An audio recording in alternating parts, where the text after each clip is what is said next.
Amanda Campbell, and I live in Santa Monica with my husband of 35 years, 2 dogs, in a house that we built ourselves.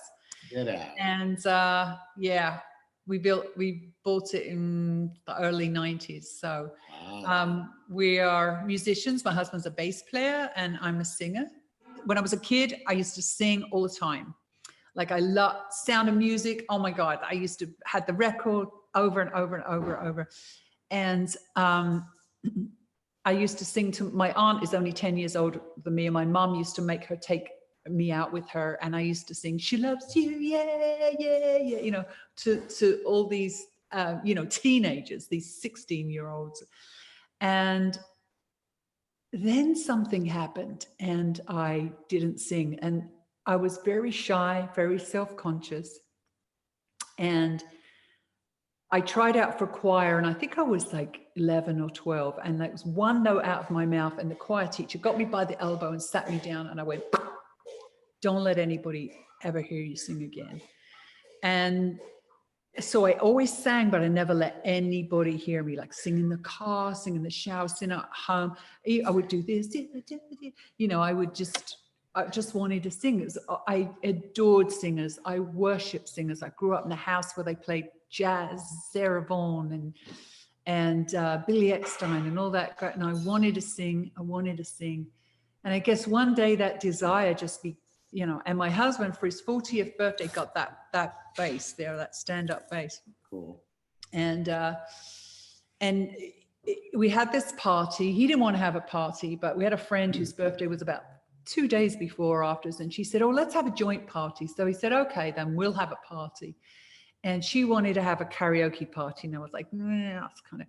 Anyway, we had this karaoke party, and I got up to sing. I sang "Who's That Lady" by the Isley Brothers. And afterwards, everybody was like, "You can sing." And I was like, "Can I?" So you couldn't get me off that mic all night. I was up there singing. And I just, at that moment, at 44 years old, I decided that I was going to become, I am a singer. That's what I'm going to do. I'm never going to do karaoke again. And all these musicians just came into my life, and I've been singing ever since. If you're doing it for joy, then you're doing it now because it's about joy. Yeah. Do you consider yourself a political TikToker, or do you not want to commit that strongly to that label? You know, I'm just very opinionated.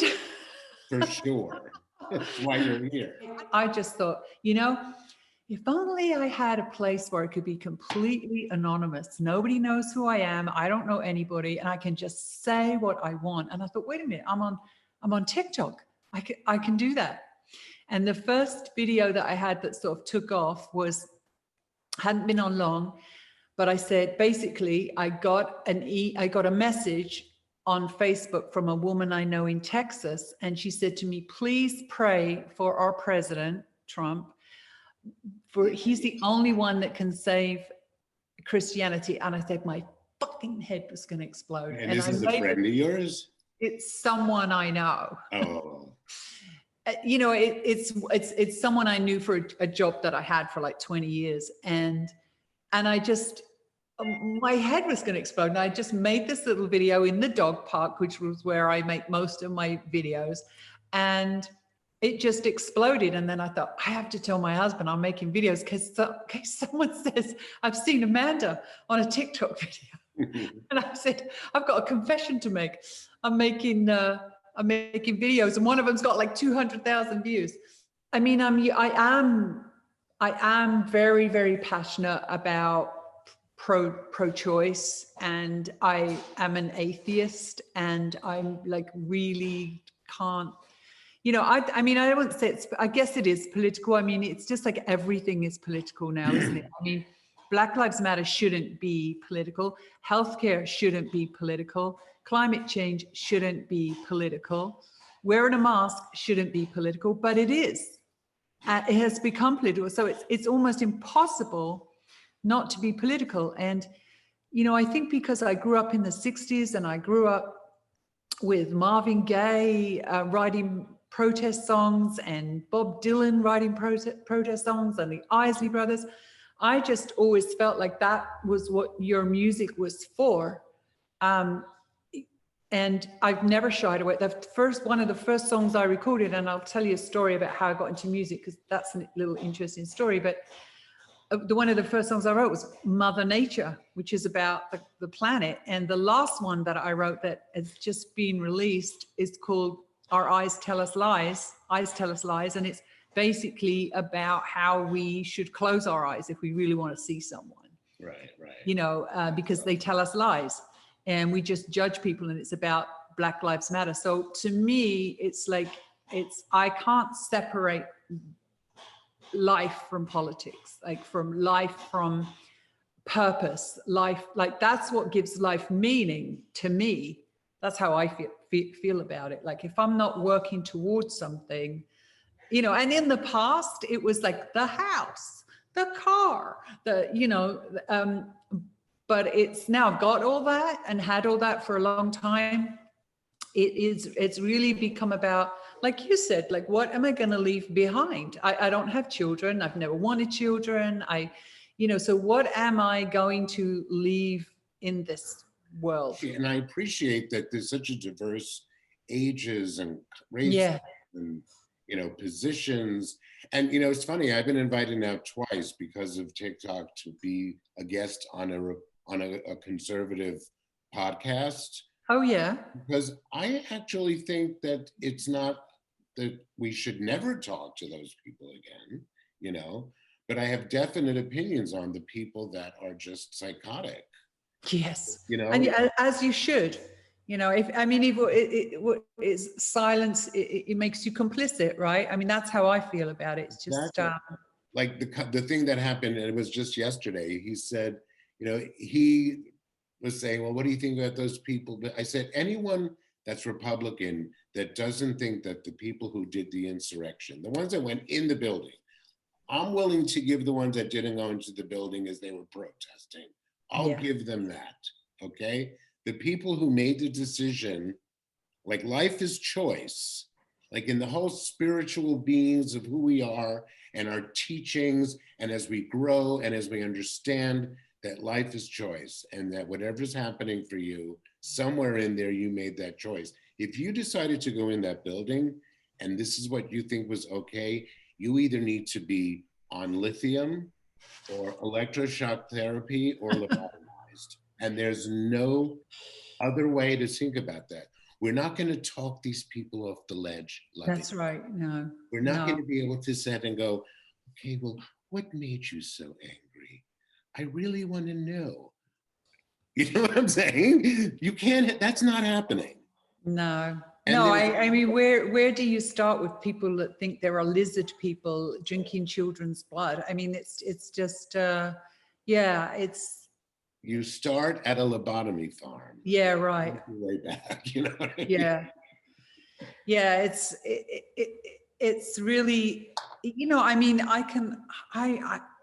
I guess if someone that I trusted kept telling me a lie and I believed it, I might do anything, I mean, it's that belief that the election was stolen, that these people will do anything, but except research, that they won't do. And the reason the right is so angry and so pissed off is that it is the last dying breaths of the white supremacy, and they see that they're losing their grip on power, and they're not going to give up without a huge fight. And that's what they were, they see it slipping away from them, and they're scared. I mean, it comes from being scared, doesn't it? I mean, they're scared that, I mean, and it's just a fact, like, was it by like 2070 or something, white people are going to be the minority?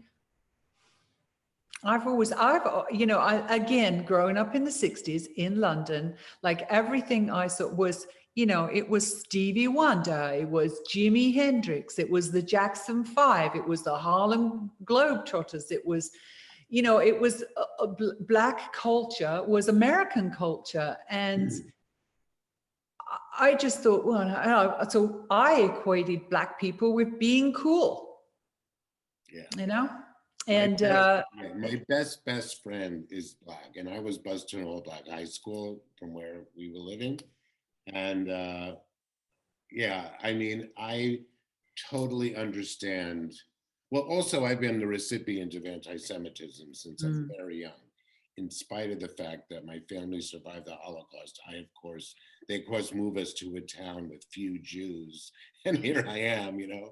Well, I think a lot of it has to do with, like, you haven't really had to compete, right? I mean, especially white men. I mean, you know, you sort of can be mediocre and do really well.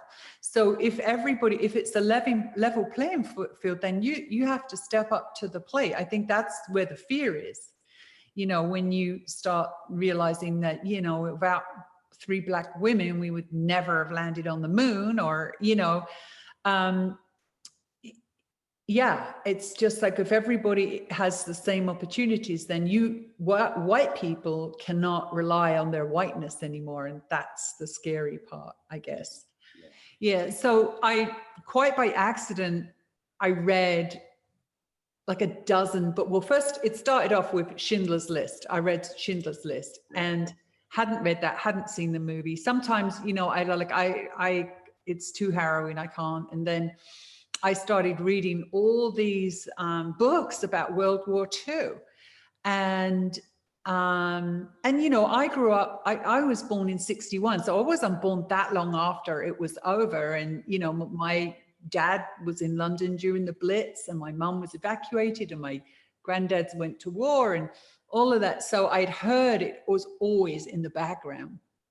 And a funny thing, I tell you, when I was really young, and my dad used to work away occasionally in a betting shop in Laysdown, my mom would let me sleep with her, and I was always like chatting, and she used to go, "Shh, the Germans are coming," and we would put a blanket. It's terrible, but you know, that's what we did. So it brought up so much. I'm looking at Trump, I'm reading about World War II, and I'm very concerned. But what I think has happened is that everybody's joining together, you know, like, you know, there's so much racism between, you know, Latin people and Black people and Asian people and Black people and Black people and Jewish people. And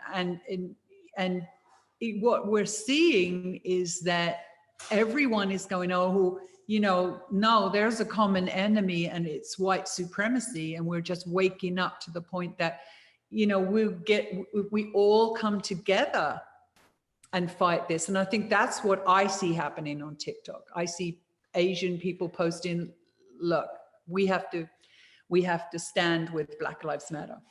Yeah. And Black Lives Matter is the catalyst for all of this. And, you know, all the communities are coming together and saying enough. Yeah. You know, it's recognizing that, you know, we've been pitted against each other. And now it's just like, we're razor focused on who the enemy is.